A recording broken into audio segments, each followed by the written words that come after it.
আজকে আপনাদের এমন একটা রেসিপি দেখাবো যে রেসিপিটা গরম গরম ভাতের সাথে একদম সেই লেভেলের পারফেক্ট একটা রেসিপি। সব সময় আসলে আমরা মুরগি অথবা কলিজা গিলা এগুলা পাওয়া যায়, কিন্তু এটা আমি একদম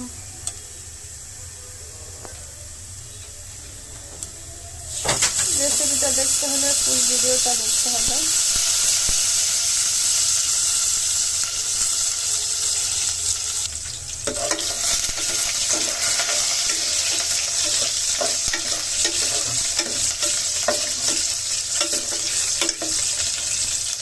দিয়ে দিলাম স্বাদ মতো লবণ, মরিচের গুঁড়া। আমি মাঝখানে একটু পানি দিয়েছিলাম যাতে আমার তেলটা পুড়ে না যায়, এই জন্য। আদা রসুন পেস্ট করে রেখেছিলাম, সেটা দিয়ে দিলাম।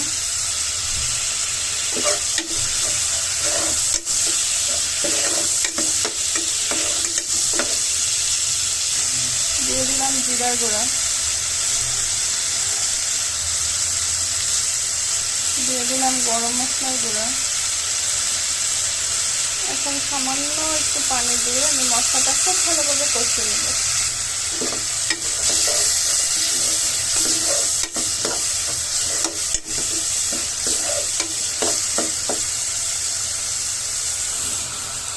দিয়ে দিলাম 2টা টমেটো ফালি করে।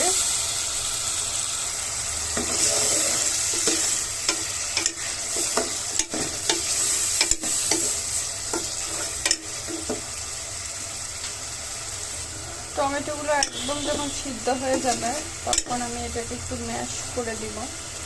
আর টমেটোর যে ইয়েটা আছে, আবরণটা আছে, এটা চাইলে আপনারা উঠে ফেলে দিতে পারেন, অথবা থাকলেও প্রবলেম নেই খুব একটা। মশলাটা ভালোভাবে কষিয়ে নিচ্ছি।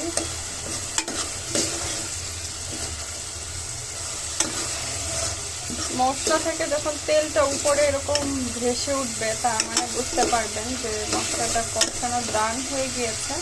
যে দেখেন আমার যে রান্নার তেলটা একদম উপরে চলে আসছে, তো মশলাটা একদম পারফেক্টলি কষানো হয়ে গিয়েছে।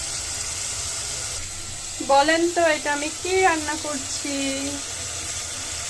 নামটা কমেন্ট করেন। ওয়াও! আমি সবসময় মুরগি যখন রান্না করি, মুরগির কলিজা ঘিলা এগুলো আমি চুলার পাড়েই শেষ করে ফেলি, কারণ আমার খুব খুব পছন্দের। আমার যখন ছোট মেয়ে হয়েছে তখন ওরও এটা খুব ফেভারিট হয়ে গেল। এখন আমি অবশ্য আগের মতো খেতে পারি না, তাই আমি আলাদাভাবে কিনেছি যাতে সবাই মিলে খেতে পারি। রাত বাজে 2টা। রাত 2টা বাজে যখন হাজব্যান্ডের মুরগির হার্ট খেতে ইচ্ছা করে, তখন আমি শর্টকাট উপায়ে এভাবেই রান্না করে ফেলি। এটার সাথে দিব ছোট ছোট করে এরকম আলু পিস করে নিয়েছি, আলু দিয়ে রান্না করব। আর সাথে রুটি থাকবে, রুটি দিয়ে মুরগির হার্ট রান্না দিয়ে খাবো আজকে। সো এইটা থেকে অনেক পানি উঠেছে, এই জন্য আপনাদের কাছে এত পানি লাগতেছে। এটা ভালোভাবে কষিয়ে নিয়ে তারপরে হচ্ছে আলুটা দিব।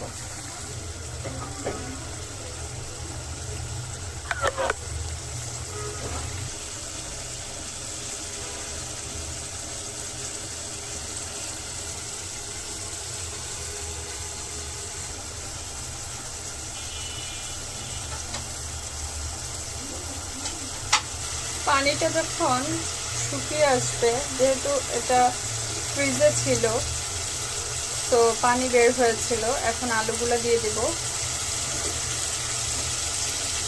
আলুর পরিমাণ একটু বেশি দেওয়ার কারণটাও বলছি, আমাদের বাসায় সবাই আলু খেতে পছন্দ করে অনেক, আর যেহেতু রুটির সাথে খাবো তো আলুর পরিমাণ একটু বেশি হয় ভালো।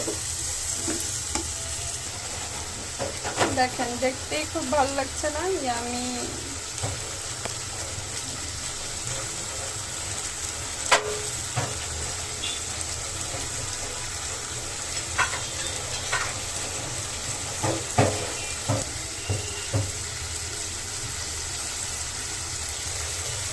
দেখেন কি মানে লুকটাই দেখেন কি সুন্দর একটা কালার আসছে। তো পানিটা দিয়ে দিচ্ছি। তো এখন ঢেকে রান্না করব তরকারিটার পানিটা শুকিয়ে যাওয়া পর্যন্ত এবং সিদ্ধ না হওয়া পর্যন্ত।